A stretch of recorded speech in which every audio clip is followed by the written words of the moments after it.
Bienvenue dans cette émission, dames et messieurs, Afrozik People qui reçoit pour vous aujourd'hui un grand artiste de ce pays. Il est parmi l'un des meilleurs guitaristes de sa génération. Plus de 10 ans aux côtés l'une des meilleures voix de la République démocratique du Congo. Beaucoup d'albums à son actif, beaucoup de collaborations. On l'aime bien parce qu'il parle beaucoup. Il a ce qu'on appelle la grosse gueule dans notre milieu musical congolais. Il est très habillé avec sa guitare, vous l'entendez déjà avec toute cette rythmique. Nous avons le plaisir, l'honneur, le bonheur de recevoir sur ces plateaux les tronituants, comme moi j'aime bien l'appeler, Markhouse, Freddy Marco là-bas.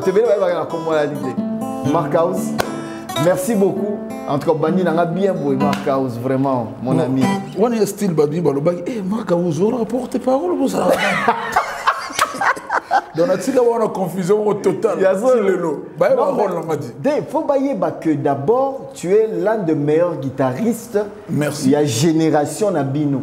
Merci. Il y a un demi dans la bonne moyenne. On va dire, on a coupé. Mais on te cause la peau, la nuit. On a plaisir. Binisi Batunamboka Oyo.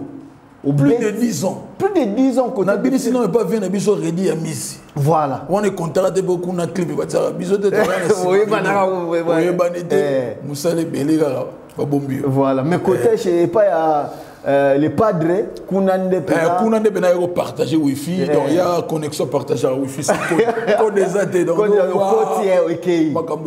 aujourd'hui tu joues quel rôle Markhouse Pemenya il y a les padres. Les padres. Maintenant, les padres, tout d'abord, on a directeur artistique et un groupe. Okay. Donc, de la décennie. Donc, oui, Bigaga.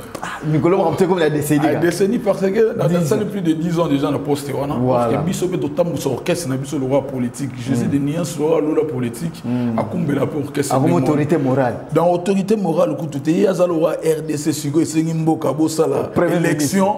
Pour nous voter, il y a RDC. Il y a RDC à ma belé. RDC. Tout ça va président Belé. Tout ça va président Mobutu, président Kassavubo, président Joseph, le docteur Fajimbe. Mais comment est-il à l'air? Donc c'est-à-dire que non, il y a dans un Congo. Boni Moko, la voix, The Voice. Monsieur The Voice.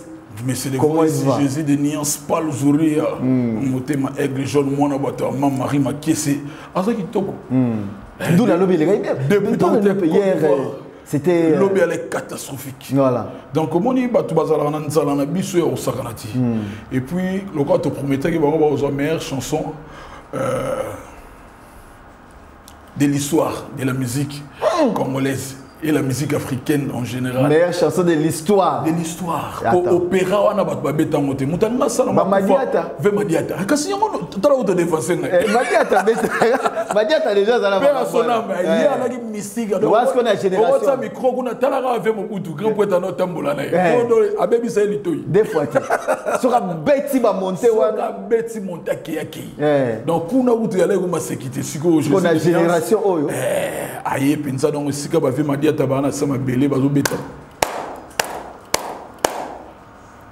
Mais Bino Siko, comment ça se fait que Jet Set vous participez dans Ndimouana? Vous bêtez dans Ndimouana point? Au moins Ndimouana, et c'est que nous avons le domaine bazouana nous direction dans Jésus de nuances. Pour kuna yo ebikaka et là il fallait qu'on laisse couleur moko boye po. Tout qui n'est pas tout son pas musique n'a ce comme mingi na ba afro. OK. Monde c'est qui me décalé ya que vraiment ba tout ne to to kofi et pas que combinaison pour le la batata to on 4 minutes azabagane ya modila balingi to zongisaki tempo allez to suna ba rumba o ekemba ba rumba minéral na benga.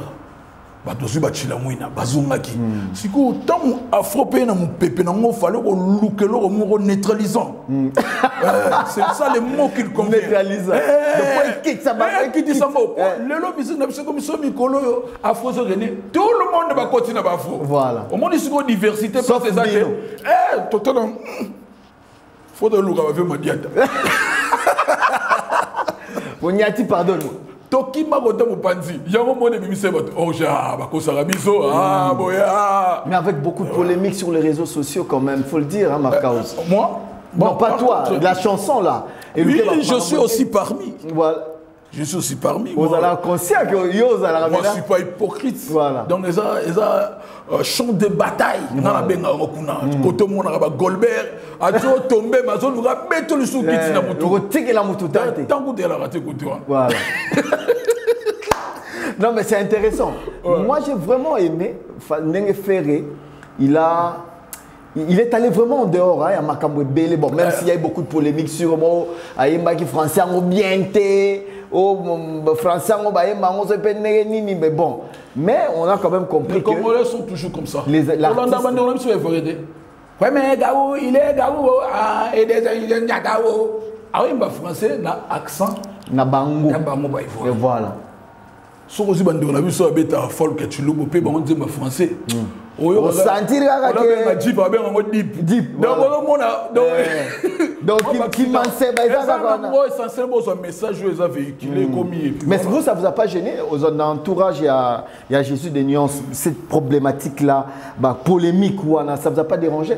Polémique, biso la musique congolaise, ceux qui ont très fort, Lugara va combattre, donc il faut avoir un nerf solide. Mon idée de Jésus des nuances.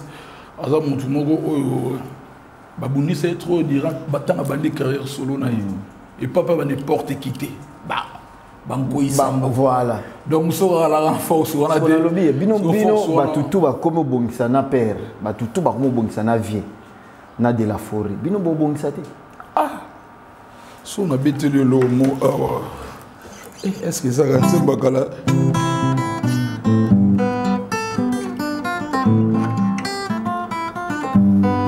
Pour ça, il y a mon yate. Il y a déjà tempo à la matière. Aïe aïe aïe.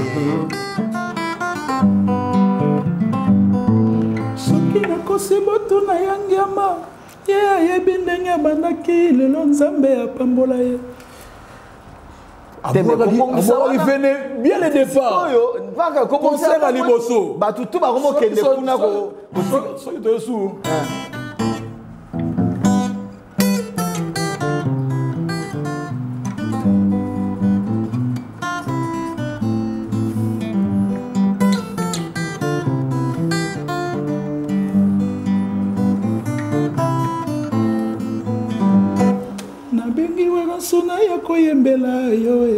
Oui. Pour yo, ça suffit. Ils sont trop diabolisés. Au moment où la question est comment affecter les journalistes, la diabolisation, la diabolisation. Mais sur les réalités, la dédication Jésus de Nias à Sala Koulou, 20 années en pleine guerre. On voit la bateau, bateau fin dans la vie privée. Mais Taliban une mission à fixer. Ça fait combien de temps? Ça fait combien de temps que mon avis était? Ah, viens de temps, il y a une publicité, partout. Non, mais ça suffit pas. Ça suffit pas. Marcaus, j'aime bien ta manière de jouer à la guitare. Moi, je suis fan de ta manière de jouer à la guitare. Merci. Mais il y a une certaine opinion. Comme voilà, tu es d'ailleurs le directeur artistique de Ferrego, là, c'est-à-dire que tu aujourd'hui, il y a une certaine opinion qui pense que Ferré, Azam Mingi na monotonie dans ses rythmes, dans son orchestration. Ça veut dire il y a une chanson tu as l'impression d'avoir déjà écouté ça. Yo Moutoza, directeur artistique, toi qui es au four et au moulin, qu'est-ce que tu peux répondre à nos frères? Tout ça, la différence, il y a caché la monotonie. Et là, il y a caché la monotonie et ça, et là, il y a des choses différentes. Si tu batu baza, naï baraté, baza na regardé, et alors, musique reggae, sur la narrative Bobalaki Doubé. On s'est l'impression de le en Côte d'Ivoire. T'inquiète. C'est la mission exercice. Voilà. Mon exercice, fille là-bas, ma belle. bah il bizarre bah ningati bon c'est à toi vous êtes mega bien moi je la zouk vous avez chance bah player là na ABC mais en tout cas félicitations bon yo pena en tout cas côté là côté wana pena beta pena na zouk reggae beta na R&B boye mais elle est grave voilà donc tous on ce qu'on a caché na monotonie et ça des choses différentes voilà et alors on a par exemple il y a reggae oyo ba check Tchank banze moto ando yoka ba checker. Sur la RDC il y a la monotonie. Et dans le genre il y a musique voilà. Et ça couleur non musique alors on va se tenir dans un restaurant. On a boîte à la menu spécialité. Moto a une rumba trop qui ne connaît pas c'est ça. Ndenge musique pe là. Style wana eza nango eza caché. Beta rumba pure bena ya OK jazz to beta wana. Donc au téléméli wana. A biso do télémana bena rumba. Mais la tendance n'est pas peu Mikolo et Marcaus na massa ba présenter ma condoléance avec Joski qui a beaucoup oui ah ouais oui et puis atiki featuring na Jésus de Nuance na machine ba singa ya voilà massa nga Neves Pablinto Nicolas Ndudi Capita au Gildas Papi Chamala Congo fort na Paris ba Hollande biso bango ba tout ba singa ouais ba singa na tout na yo iloko moko aujourd'hui Marcaus yom to bimi au bimaneti trop pour devant de la scène. Au comme neti na ba porte-parole na bino na ba tumisu son dire que tu vas sous na makasi wana sous te j'apprends que ba sous tu vas commencer la politique ba sous va démissionner na bango mais yom to tikali bena qu'est-ce qui fait que l'artiste il y a groupe il y a jet set et belé bazo ba na ko tout pour te dire vrai belé atana ba TV ba leka tikala ka yomo pourquoi bon tout d'abord Jésus de Nian Saza Moto a PCB sur le conseil belé tant à bande d'orchestre. Alors bah il y a aussi la biso mais il était peu ba vie wenge ba memagaye na mu Congo ba ko tsage na ba chaîne donc a PCB sur devoir photo bundaka. Voilà. Wana kutu avant kuto ba no mata ba avion.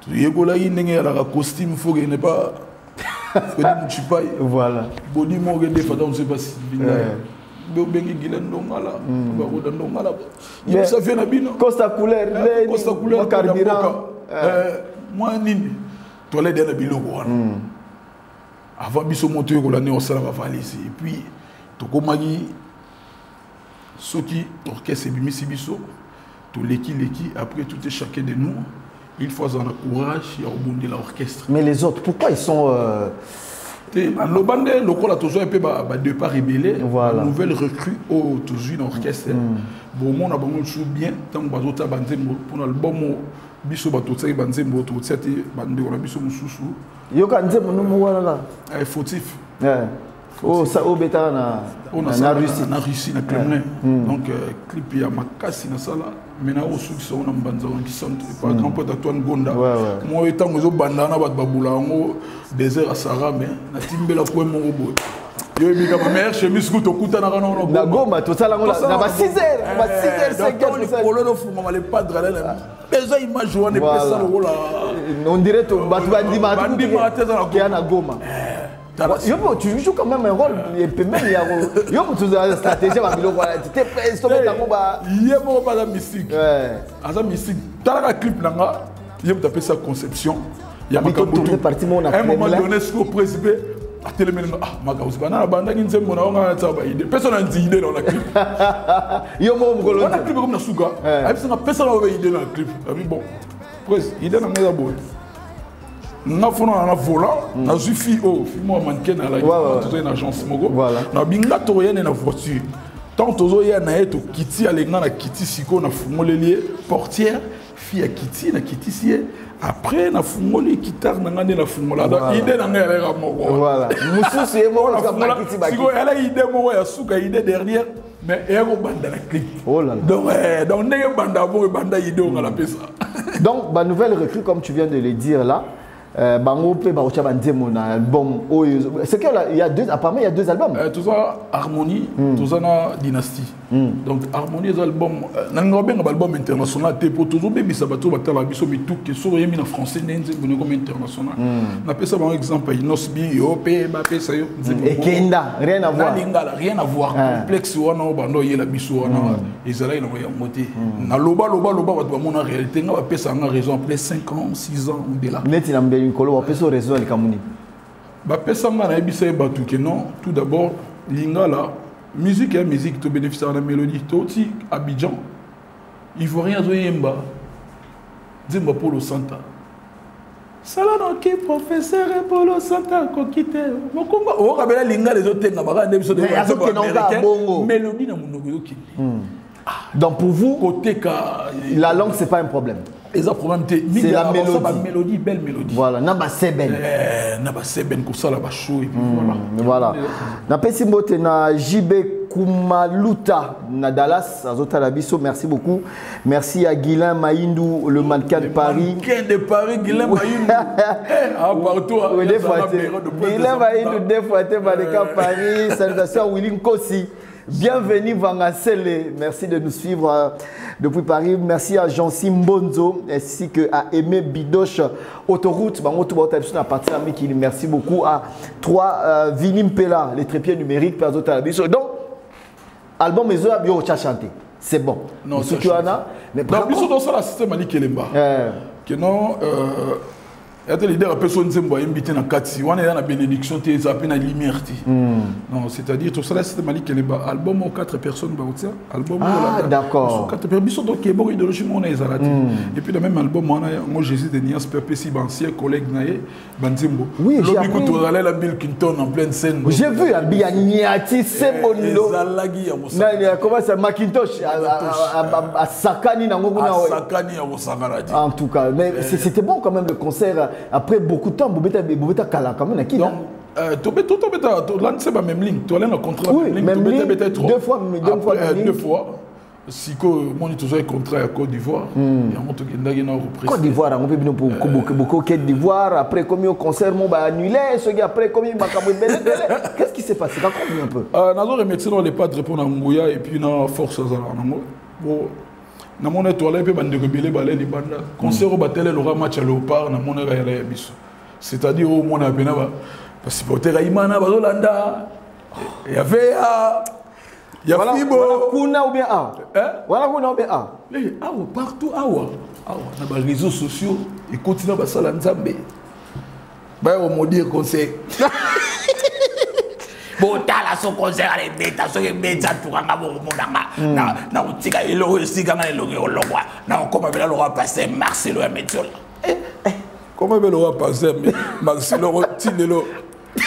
Non mais attends, qu'est-ce qui s'était passé réellement? Bon, il y a un concert qui avait été annulé. Concert et puis Bambongo au Japon qu'il y a vraiment qu'est-ce qui s'est passé? Bon, problème les gars qui bisonon orchestre le problème il y a un producteur le concert à négocier tout si la naginaï. Voilà. Deuxième concert après ça qui 80% 20% Figalaki. D'accord. Mais force qui biso to que négo concert to kende na ngo ça la balance. Avant à libérer 20%. C'est quoi avant de mettre un concert tout ça la balance. Donc nous to que concert nengo na té to zo qui des meeting de jamais to kende ngo ça la balance. Concert de balance tout ça. Et pas des jeunes biso pour le que je salue. Producteur abundana nga forcé biso ti omonaki ako sala que non concert wana est raté tango est raté écoutez ba polémique ebotaki mais producteur wana ayaki samedi nango na pourquoi ko s'excuser et pas jeter des nuances pour na régulariser les choses lundi jour ouvrable pour trouver dimanche après-midi ba banque tu est déjà fermée et tout il y a un moment les padres boyaki ngatanga benginga na ye na Sofitel hôtel voilà plateau BTB place vers la logique voilà donc toi tu commis a benginga obi na ngaki non pour soir monsieur okanga bagage nous déjà prêt pour les gars biso kini na bonne les prises na bi prise na za monter réseaux sociaux côté kuma affection ngo na lu pe mbodo salage ya beba likolo na ngone bazo kumba ngo ke yo kimi voilà batu ba salage des photos beta kimi si yo bilo monde oh bono ba bona bi prise bazo lo ba bongo Pour normalement, logiquement parlant. Il y a des soldats, il y a des palais. Bata ba polémique. Bah il y a qui des idéologies na bango non. To qui me conseille pour battre les plein libanda. Bah là il y en a bien data robeta. Si qu'on a le bon producteur a payé son bon. Biso to boya robot ko beta. De tous à la noire. Et bah nini. Batsa na mutu na bango. Soki producteur a bengisi biso. To sala mpiaka. To tonni sa to buka. Liba beno c'est le producteur. Bon mais on y a sobé à la raille. Biso de sozo est caché na biso. Pourquoi tu as un robeta? Il y a des gens qui ont biso. Plein de choses qui ont voilà. Kawana. Il y a des gens qui ont kidnappé biso. Si on attend la bousse, on va le contrer comment? Voilà. Il y a des poursuivre. Biso après biso mon il y a des gens qui voilà. Si on biso de robeta. Vous faites une semaine pause un week-end. Donc lundi on prise après que sous la 10h. On doit producteur tu vas fumer les banques pour bosser à Beni ou à Beni Tongoni comme à voilà. Tant à côté Tongona à Silani on va mon qui faut pas pour ça samedi en 8. Voilà. Mais c'est un prophète c'est pas moi oh alors facile et zika va tampo le roi. Pardon. C'est là. Pas ça qui balance. Pardon. Bon, c'est la seule concert de Siming, alors comme on va passer Marcelo. On va dans une semaine après, vous avez joué votre concert. Tout petit concert na biso et puis quand on a Marcelo mongo, quelquefois le malheur est bon. Au monde d'être tout le monde dans la palais de la culture on a. Palais de la culture na bango, eza pena là-bas. Ils ont un sport salon. Ils ont ça les belés. Voilà. Ils ont ça les belés. Si quoi les gars qui ont date au biso producteur on a qui t'ont presté, c'était une date déjà réservée par nos frères qui font de la musique Zougou. Ah Zougou ya bango kuna. Même la musique folklorique ouais. Très populaire kuna. Très populaire voilà. Kuna ko blague ité na bango. Blague ité dans musique na bango. Donc baté na muté masiko ba mona ndenga ni musique étrangère. Ba mona ni musique étrangère et je ya ko menacer biso na mabele. Bazo respecter na biso te to tsaki date na biso. Bango beba o date et puis même heure, jour. Même lieu, même jour. Oh. Après Botal Obi, ah ouais. Au moins le roi Salagi. D'ailleurs le roi là, beaucoup de choses bêta. Ayo dit que non, on croit à Moraye. Voilà. Abengi Sele Gibinda, Abengi Doudou Gibinda, Abengi le Limba, Basanga qui n'a biso fois. C'est un petit festival, il y a Bazouglou un truc genre comme ça. Bah comme ça on a festival comme ça. Pour ma monnaie, non, ça se voit qu'il voilà. Parce qu'il faut le dire que pour Burkina il peut belé, c'est Rwanda. Bah Congolais kuna. Bah comme ici qu'on a le calendrier. Et au-delà de ça. Et qui c'est qui biso? Ceux qui produisent un c'est sûr on te met au coup d'un incidence. Peut-être ma fan n'a pas menacé ma fan à Jésus. Donc Dieu nous a épargné quelque part. Donc ce week-end et là ça s'est calmé. C'est bango na babati kale bango na bango. Voilà. Il y a un moniteur na IPC presse lui aussi il savait pas que non n'engue ça boy problème boy ezali. Il y a un moni Nzambega épargné qui biso et n'engue moni mambo les kaki na ndenge les kaki. OK. Donc Nzamba ku mama. So qui peut appeler ça biso bon on a tomato ko na problème moko na bagarre na ba kolomboka. Depuis tout Côte d'Ivoire, tout quand même à Bogota, tout le monde a studio. Moi, je suis de Nuance, à studio de Palais. On a confinement, tu peux faire une acoustique. Voilà. Acoustique, il y a botti. Il y a aussi raté mon tassou, on a un hôtel, on a vu Rochero, Youssoufa. Youssoufa, oui, un petit peu remix, il y a Miko, il y avait mon pas. On a toujours, ma tête les padres. Voilà. Artiste, il faut que prendre on a bandé qu'on artiste, c'est pas consommer. Donc, j'ai des nuances à la particularité d'ailleurs à travers mon salaire que non. Et puis les lots sont tellement orchestres, les OBTZ, les mains fait rigoler à Bimisa. Donc c'est-à-dire, il faut que côté Kakane emprunte et puis on a martelé. Toujours soit on a trop dans les réseaux sociaux comme musique internationale, musique locale. Dans les OBTZ, c'était sur l'année mingi, ndeko mingi ba où la musique internationale en gros. Au moins on a sur bêti na Paris, ka batu mu induga ba yaba, noko Faustin, ba noko Manuel, ba Gilendo ngala ba loko ta ba Gilendo ma indo le mannequin de Paris. Or que ce concert est bêti aux international, il faut audience no ba mon ba pour blanche de tout le monde a appelé na ba de sur Magic System, bitumoto et au salamo na harmonie en moana. Question tout dans notre défi bolibo relevé défi de biso et la featuring featuring pour les locaux passo ben simutu ah na côté na Fafan Soupi Ah, bon, on a un enfant, au bani d'abord, et donc, aux banques, ça va tout le monde, ben, non, contenu et l'eau pour réaliser. Donc, ça, un complexe, incurable, et oh, ça va faire nos biso. Mais après. C'est pas ça, il faut résultat des salaires. La ligne, tout le monde, musique, ceux qui, avant sentir que pour ces musiques, sur le télé, ils ont mis dans la zénith. Dans la paix, ils ont mis sous ça les a net mutumo condamné yo ba émission internationale et ça ga non mutumo ko beta na braza international ah bozo ngeli ngai pour na émission internationale ata muta beti na braza et ça déjà international bino bo contaki soki obengi muta fit ngeli libanda ne musique internationale bandi pour là. Mais en fait, le baso qui n'a pas raison. C'est qu'on a le concept pas ça là. Oh ma cause il faut pas problème je venais voir la salle. Bon bateau ba bota na lobby hein. Bon ça la calme. Bon ça c'est on a biso ba magic system. Bon ça ba zenith c'est bande on a biso et belé ba kasa. Bon au moins donc biso bitumba la biso là bas tout. Mais après dans tout ça, qu'est-ce qu'on gagne en ayant ces genres de polémiques sur les termes est-ce que Tozo gagné ni na makamnyo swana.